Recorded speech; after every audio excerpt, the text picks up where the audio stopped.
दोस्तों कुछ दिनों पहले मैं बैंक गया था जहाँ पे कुछ लोग यहाँ पे एटीएम कार्ड का फॉर्म भर रहे थे और वो मुझसे भरवा रहे थे। फिर मैंने सोचा कि यार बहुत से लोगों को यहाँ पे एटीएम कार्ड का फॉर्म भरने में दिक्कत आता होगा, तो मैंने सोचा इस पे एक वीडियो बनाया जाए। तो देख सकते हैं आज मैं लाया हूँ यूनियन बैंक का एटीएम कार्ड का फॉर्म, जिसे लाइव आपके सामने मैं बताऊंगा कि किस तरीके से आप इसे फिल कर सकते हैं। साथ ही साथ ये भी बताऊंगा, जैसे मान लीजिए आप चाहते हैं कि मैं घर से ही फॉर्म भर के ले जाऊं, बैंक ना जाऊं फॉर्म लाने, तो ये बताऊंगा कि आप कहाँ से इस ओरिजिनल फॉर्म को डाउनलोड कर सकते हैं और उसका प्रिंट आउट निकाल के आप बैंक में जमा कर सकते हैं। और वो 100% मान्य है, ऐसा नहीं कि वो रिजेक्ट हो जाएगा, क्योंकि वो बिल्कुल ऑफिशियल यहाँ पे फॉर्म होता है। और साथ ही साथ ये भी बताऊंगा कि ये वाला फॉर्म अगर आपको भरा हुआ चाहिए तो आप उसे कहाँ से प्रिंट आउट निकाल सकते हैं, यानी डाउनलोड कर सकते हैं जेपीजी में या फिर पीडीएफ में। सारा डिटेल बताऊंगा, तो ये जानने के लिए वीडियो को लास्ट तक देखिए। चलिए जान लेते हैं। तो दोस्तों देख सकते हैं ये है मेरे पास यूनियन बैंक का एटीएम कार्ड का फॉर्म। इसी को मैं लाइव आपके सामने भर के दिखाऊंगा, लेकिन उससे पहले दो पॉइंट बताता हूं। सबसे पहले कोई भी फॉर्म आप भरते हैं तो आपको यहाँ पे ब्लू पेन या फिर ब्लैक पेन का ही यूज करना चाहिए, रेड का बिल्कुल नहीं करना चाहिए। ये बस मैं आपको इन्फॉर्मेशन के लिए रेड पेन यूज कर रहा हूँ। साथ ही साथ आपको यहाँ पे कैपिटल लेटर में ये फॉर्म भरना होता है। कैपिटल लेटर मतलब बड़ा वाला ABCD A B ये वाला बिल्कुल नहीं, यानी कैपिटल लेटर में। तो चलिए अब हम जान लेते हैं कि किस तरीके से ये फॉर्म आपको भरना है। सबसे पहले फॉर्म भरना शुरू करेंगे तो आप ऊपर से शुरू कीजिए। यहाँ से देख सकते हैं ब्रांच नेम।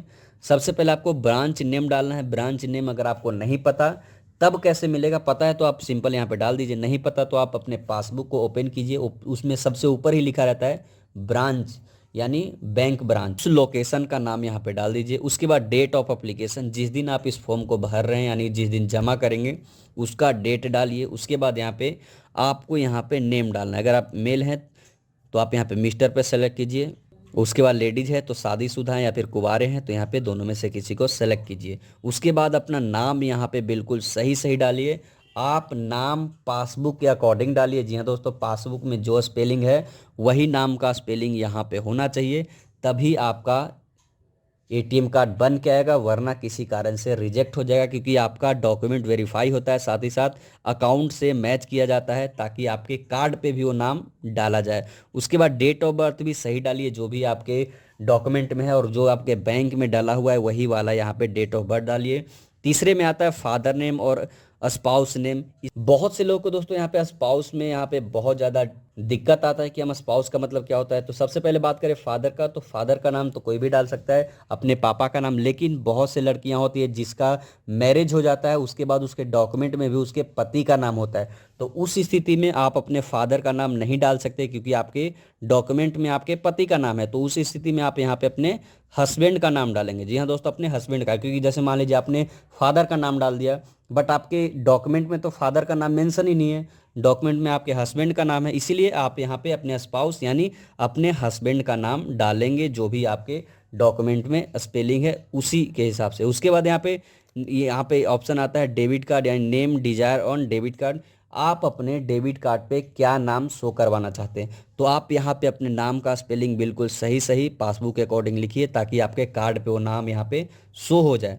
उसके बाद यहाँ पे एड्रेस पे आते हैं, तो आपको अपना करेंट एड्रेस ही डालना है जिस पे आप अपना डेबिट कार्ड मंगवाना चाहते हैं। वो एड्रेस बिल्कुल सही सही यहाँ पे फिलअप कर दीजिए, ताकि आपका एड्रेस यहाँ पे डल जाए। उसके बाद अगर कोई और एड्रेस है, ऑफिस का एड्रेस है, तो आप यहाँ पे ऑफिस का भी एड्रेस डाल सकते हैं, क्योंकि नीचे में एक बहुत ही बढ़िया ऑप्शन इसमें दिया गया है यूनियन बैंक में, इसके बारे में बताऊंगा। तो आप चाहें तो यहाँ पे अपना अपना एड्रेस या फिर अपने ऑफिस का एड्रेस भी यहाँ पे डाल सकते हैं। उसके बाद टेलीफोन नंबर, लैंडलाइन है तो टेलीफोन नंबर डालिए। उसके बाद यहाँ पे एड्रेस के बाद पिन कोड भी डालना है दोस्तों, पिन कोड कंपलसरी आपको डालना ही पड़ेगा। टेलीफोन है तो टेलीफोन नंबर, मोबाइल नंबर तो डालना ही पड़ेगा। उसके बाद ईमेल आईडी डाल दीजिए, टेलीफोन नंबर है तो टेलीफोन नंबर। उसके बाद यहाँ पे डिटेल ऑफ प्राइमरी अकाउंट, यहाँ पे आपको अपने अकाउंट नंबर को टाइप करना है। अकाउंट नंबर याद है तो यहाँ पे डाल दीजिए, नहीं तो आप अपने पासबुक से देख के यहाँ पे अकाउंट नंबर डाल सकते हैं। उसके बाद यहाँ पे एक बहुत ही बढ़िया फीचर दिया गया, मतलब ज़्यादातर बैंकों में देखा ये आपको ऑप्शन नहीं मिलता, बट यहाँ पे यूनियन बैंक में मिला है। I would like to receive my card and pin mailer at one option, यानी आप चाहें तो अपने रेसिडेंट एड्रेस पे या फिर ऑफिस एड्रेस पे या फिर आप ब्रांच में भी मंगवा सकते हैं, ये आपके पास ऑप्शन मिल रहा है। यानी आप अपने अकॉर्डिंग, आप अगर इस पे टिक करते हैं रेसिडेंट एड्रेस पे, तो आप जहाँ रहते हैं उसका, उस पे आपका एटीएम कार्ड और पिन आएगा। आप चाहे अगर टिक करते हैं ऑफिस एड्रेस, तो आपके ऑफिस एड्रेस पे, यानी देख सकते हैं दूसरा एड्रेस ऑफिस का, पहला एड्रेस आपका एड्रेस। उसके बाद यहाँ पे आप चाहते हैं कि ब्रांच में आ जाए, ब्रांच में जाके आप कलेक्ट करना चाहते हैं, तो तीसरे को यहाँ पे टिक कर दीजिए। तो आप जहाँ पे भी चाहते हैं उसे आप यहाँ पे टिक कर दीजिए। तो ये तो आपको समझ में आ गया। तो यहाँ पे ध्यान से रखिए, यहाँ पे अपना घर का एड्रेस डालिए यानी रेसिडेंट एड्रेस, और यहाँ पे ऑफिस का एड्रेस, ताकि आप यहाँ से सेलेक्ट कर सके। अगर आपको जहाँ मंगवाना है उसे यहाँ पे सेलेक्ट कर लीजिए। उसके बाद नीचे आएंगे फॉर्म में, तो देख सकते हैं नॉमिनी डिटेल है। यानी जैसे मान लीजिए आपका डेथ हो जाता है किसी कारण, तो आपके अकाउंट में जो पैसे किसके मिलेंगे, यानी कौन उसका मालिक होगा, उसका डिटेल डालना है। उसका सबसे पहले नाम डालिए, नॉमिनी का नेम। उसके बाद यहाँ पे रिलेशनशिप, कौन है, ब्रदर है, वाइफ है, फादर है, मदर है। उसके बाद यहाँ पे डेट ऑफ बर्थ डालिए। उसके बाद यहाँ पे नेम ऑफ द गार्जियन, यानी उसके पिता का नाम डाल दीजिए, या फिर उसके, जैसे मान लीजिए उसके कोई भी होगा उसका नाम डालिए, यानी उसके पेरेंट्स का नाम किसी का चाहिए। तो ये तो था दोस्तों, मैंने पूरा डिटेल बताया कि किस तरीके से आपको इस फॉर्म को भरना है। अब हम जान लेते हैं कि ये फॉर्म ओरिजिनल आपको चाहिए तो कहाँ से ले सकते हैं। तो दोस्तों इसके लिए एक वेबसाइट है, यहाँ पे मैं लिख देता हूँ, LOAN, लोन ओ ऑफर me.com, loanofferme.com। ये वेबसाइट आपको डिस्क्रिप्शन में मिल जाएगा।